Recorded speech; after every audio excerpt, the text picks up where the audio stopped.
Hello and welcome to this video. This Commonwealth War grave sitting in a cemetery in Surrey, England, is something of an anomaly. Can you guess what it is? It says Major H.L. Holmes, 122nd Rajputana Infantry, 22nd of April 1919, age 36. Also, his father, Major General P.L. Holmes, 17th Indian Infantry, 11th of December 1912, age 87. Does that give you any clue as to what the anomaly might be? Well, let's look at it a little bit more closely. The first thing to note is that the Commonwealth War Graves Commission, originally the Imperial War Graves Commission, was established in 1917 to help deal with the massive loss of life that was taking place during the Great War. Therefore, technically, their responsibility for military graves only began with effect from 1914.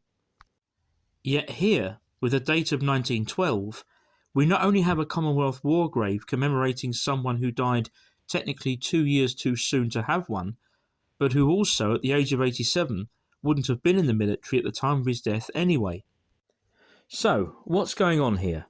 Well, first of all, Major General Percy Lee Holmes was a career soldier who served with the 17th Indian Infantry.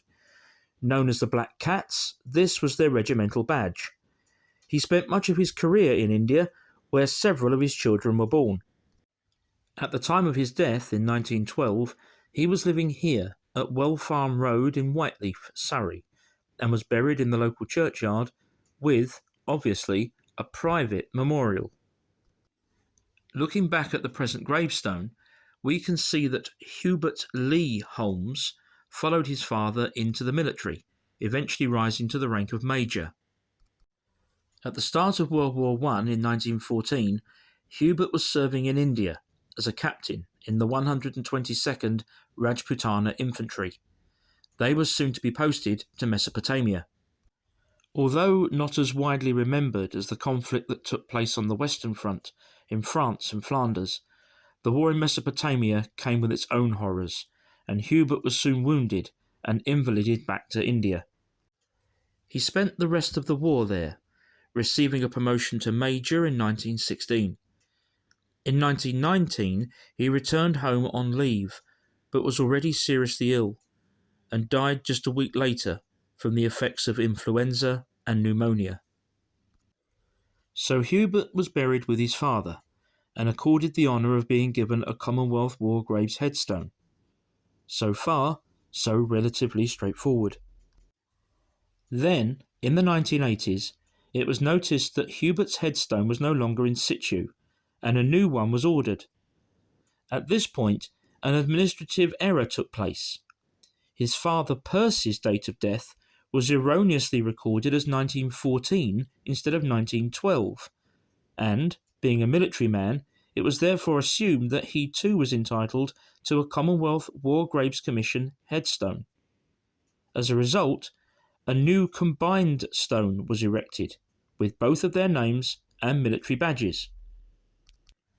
This mistake went unnoticed until sometime around 2012, leaving the Commonwealth War Graves Commission with a somewhat difficult decision to make.